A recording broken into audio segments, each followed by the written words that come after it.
Jumpa lagi di channel Cuancuk, pokoknya cuan terus Cuk. Oke, saya mau melanjutkan pembahasan gimana caranya cari sinyal atau cari rekomendasi koin sendiri. Jadi buat diri sendiri nih cari sinyal. Jadi nggak harus tanya. Jadi teman-teman yang justru ngasih rekomendasi ke orang lain, dan di grup Telegram di bawah ini teman-teman yang masuk semuanya harus mau belajar gimana caranya bisa ngasih rekomendasi ke teman-teman yang lain ya. Jadi bukan lagi tanya sinyalnya apanya yang bagus, apa yang kemungkinan potensi cuan, tapi gantian ngasih tahu di situ. Dan terbukti teman-teman yang masuk di awal kemarin dan belajar dari video yang hari Sabtu sudah bisa cari sinyal sendiri dalam waktu singkat, dalam waktu mau trading pendek atau kemungkinan trading jangka panjang, dalam beberapa hari ke depan potensi cuannya yang banyak apa, itu sudah mulai banyak yang bisa, baik yang main di toko kripto maupun di Indodax, semuanya bisa. Nah, di sini akan saya terangkan lebih lanjut lagi gimana cara cari sinyal biar dapatnya harganya lebih murah lagi. Jadi banyak yang pengennya lebih murah lagi supaya potensi cuannya lebih besar. Masih bisa, meskipun resikonya otomatis lebih meningkat ya, wajar. Kalau mau cari cuan lebih banyak, otomatis potensi risknya, potensi nyangkutnya dan lain sebagainya, ruginya juga lebih besar, itu wajar. Nah, di sini saya buka dari toko kripto, teman-teman syaratnya wajib nonton video sebelumnya. Kalau nggak nonton video sebelumnya, mungkin akan bingung lihat ini ya, karena saya mau langsung aja lanjutin. Ini di toko kripto, di Indodax, sudah saya terangin di video sebelumnya, pasti udah paham. Jadi ini untuk mempercepat saja supaya saya nggak pindah-pindah dari toko kripto Indodax, karena sama aja. Di sini saya pakai studi kasus IOTA. Di video sebelumnya saya ngomong pada waktu cross, ya, di cross tanggal 6 Oktober, IOTA tanggal 6 Oktober itu naik ya, naiknya lumayan dan potensi cuannya juga tinggi, lumayan tinggi, cuman hanya dalam beberapa hari aja sudah naiknya puluhan persen. Nah, padahal nih kalau kita ngomong sinyalnya MACD ini tanggal 6 Oktober, harga terendahnya itu di tanggal 30 September. Mungkin nggak sih analisa kita ambil di tanggal 30 Septembernya. Kalau kita ngomong tanggal 30 Septembernya seperti apa, itu kan posisinya seperti ini berarti ya, kurang lebihnya ya. Ini saya gambarkan di waktu yang satu hari, time frame satu hari. Kalau di grup ada yang ngomong TF itu time frame, maksudnya bagi yang nggak ngerti, maksudnya gambar ini itu charts harian. Harian tuh maksudnya ini candlestick tuh bahasa gampangnya lilin gitu aja. Satu lilin hijau ini atau satu lilin merah ini mewakili pergerakan harga IOTA satu hari ya. Gampangannya seperti itu. Nah, kembali lagi kalau 30 September di sini, ini posisinya MACD-nya juga belum cross, masih agak lebar, cuman udah di bawah garis 0. Garis 0 ini kemarin juga masih banyak yang luput, maksudnya lupa ngikut sertain. Garis 0 itu maksudnya di garis ini. Memang di handphone nggak ada tulisannya 0, tapi garis 0 ini maksudnya antara ini ada grafik atas dan grafik bawah, ini titik temunya di tengah, antara itu. Jadi MACD-nya harus ngambilnya cross-nya di bawah garis ini ya, itu. Nih, 30 September posisinya belum cross ini ya, jelas lah. Mungkin nggak sih ngambil di 30 September kalau yang tergambar seperti ini, kita turunin. Kalau teman-teman pengen lebih awal lagi dapat sinyalnya, jangan yang harian, turunin lagi ke 4 jam ya. Ke 4 jam dicek 4 jamnya. Ternyata posisinya mana di 30 September? Ternyata di sini, saya gambar dulu ya. 30 September itu di sini. Ini saya hapus dulu biar jelas. Jadi posisinya 30 September itu kita cek. Ini nggak cuma di sini ya, sorry. Saya 30 September itu lebar karena ini per 4 jaman ya. Jadi ini 30 September ini membentang dari sini ya, sini, kurang lebih sini. Nah, kita cari ini di sini 30 September ternyata cross. Artinya apa? Kalau cross di bawah 0, cross berarti kan naik otomatis. Oke, di yang harian tadi belum naik, MACD-nya belum naik ya, belum cross, tapi 4 jaman ini sudah cross. Artinya apa? Di chart yang 4 jaman ini sudah ada sinyal untuk beli. Nah, itu artinya apa? Teman-teman bisa ambil posisi beli di 4 jaman itu. Setelah itu baru teman-teman cek tuh di satu harian. Di satu harian ini ya. Satu harian ini ternyata gimana? Ternyata di satu harian ini posisinya naiknya crossnya setelah tanggal 6. Artinya apa? Boleh hold lagi karena otomatis masih posisi bull. Sesimpel itu. Cek di yang 4 jaman, cross, hold. Tunggu yang satu harian cross juga, otomatis boleh dilanjutin keep hold. Tapi kalau misalnya yang satu harian nggak ngecross, silakan monggo, mungkin bisa di TP-kan dulu kalau udah untung, nggak usah di hold. Nah cuman otomatis loh ini cross di sini, tapi kalau lihat di sebelahnya loh ini kan juga cross di sini tapi harganya turun. Nah kalau ini bagaimana? Nah di sini cara untuk meminimalisirnya, teman-teman kan kalau di handphone itu tuh ada garis nih kuning dan merah. Itu bukan cuman aksesoris, itu moving average ya, teman-teman yang sudah paham ngerti lah. Caranya gimana? Moving average itu kalau cross itu juga sinyal beli loh. Jadi teman-teman sinkronkan ketika MACD-nya cross dan moving average-nya ini juga, ini udah standar. Teman-teman buka handphone, moving average ini di handphone ini udah kayak gini gambarnya, nggak usah diatur lagi.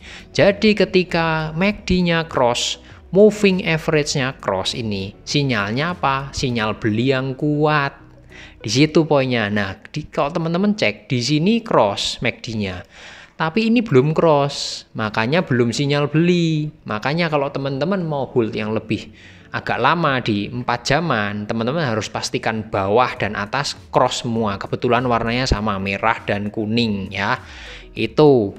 Nah, jadi makanya kenapa kalau pakai 4 jaman ini akhirnya kalau kita lihat di yang satu harian itu bisa kebeli di tanggal 30 September karena tanggal 30 September di charge yang 4 jaman itu sudah cross di sini tadi ya posisinya. Itu posisinya. Nah, kalau yang 1 jaman gimana? Diganti yang 1 jaman. Boleh, bisa aja, tapi kasusnya berbeda. Kalau yang 1 jaman sudah beda kasus, itu untuk trading jangka pendek. Misal kita ngomong cross di sini ya. Kita ngomong cross di sini nih di bawah das. Ini berarti di sini, oke. Nah, ini kenapa kok yang 1 jaman ini selalu saya anjurkan untuk trading jangka pendek? Karena naik turunnya otomatis lebih cepat dibanding yang 4 jam maupun 1 harian. Nah, kalau misalnya ditahan itu lebih beresiko, nyangkutnya tipis ya, nggak nyangkut banyak. Makanya ketika ada teman-teman di grup terutama lihat sinyal dari 1 jaman nih cross di bawah, itu saya sarankan targetnya paling nggak sekitaran 5% aja sudah cukup untuk cuannya ya, kalau yang time frame satu jaman itu tadi.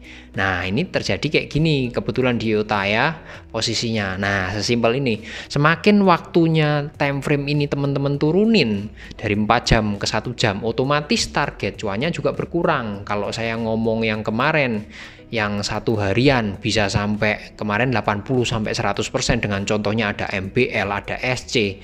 Nah, ketika sudah sampai ke 4 jaman otomatis targetnya juga jangan segitu. Kan karena kalau mau naik segitu otomatis teman-teman harus cek lagi di time frame yang 1 jaman. Yang 1 harian. Nah, yang 1 jaman ini untuk trading cepat.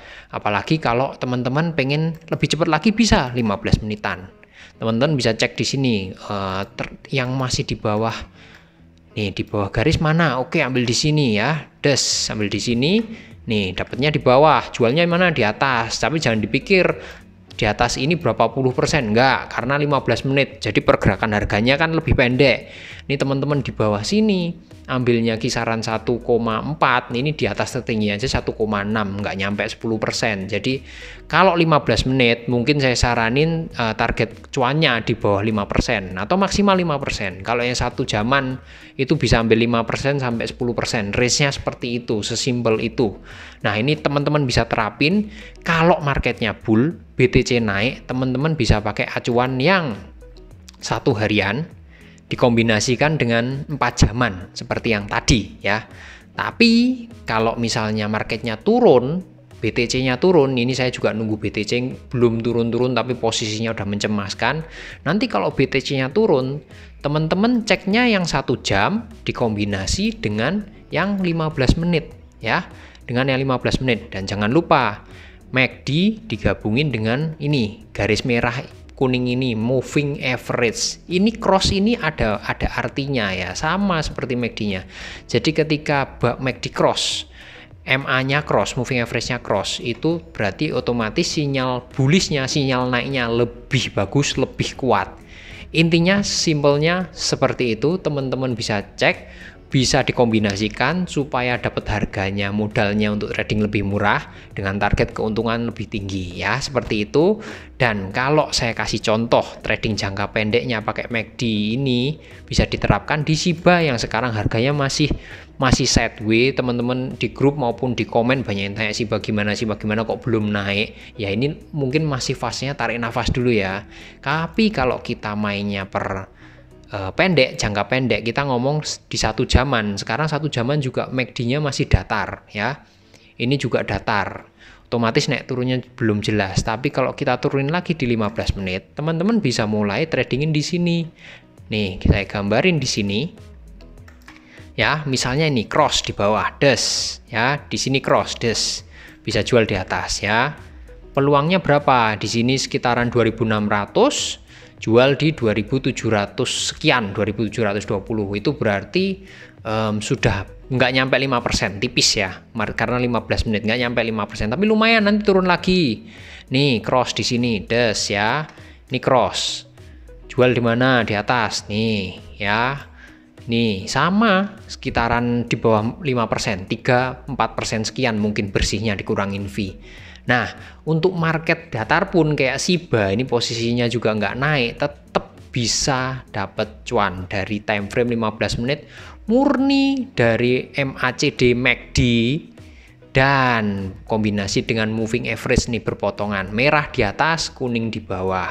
Tapi fungsinya beda. Kalau ini ini moving average yang merah ini untuk 7 harian dan yang kuning 30 hari. Nggak bisa sama dengan MACD, ini artinya beda. Tapi fungsinya sama ketika cross ya.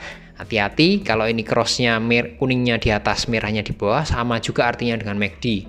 Penurunan ya. Saling melengkapi, saling menguatkan. Intinya seperti itu. Monggo bisa dipraktekkan. Ini melengkapi trading yang hari Sabtu kemarin. Caranya ketika turun, sekali lagi jangan lupa mainnya di time frame 1 jam dikombinasi dengan 15 menit. Ketika naik, main yang di time frame harian D tulisannya dan 4 jaman, kurang lebihnya seperti itu. Jangan lupa selalu cek BTC. BTC-nya naik, semua naik. BTC-nya turun, hati-hati. Sinyal MACD pun ini bisa salah kalau BTC-nya turun ya. Sekarang posisi BTC-nya masih sama dengan video sebelumnya. Itu masih mencemaskan. Saya harapkan ada penurunan sampai dengan 49.000, nggak ngarepin ya. Tapi masih sehat kalau di 49.000. Teman-teman tetap jaga modalnya, cuan tipis lepas aja, mendingan hit and run tapi dapat cuan daripada nyangkut. Segitu dulu, salam cuan.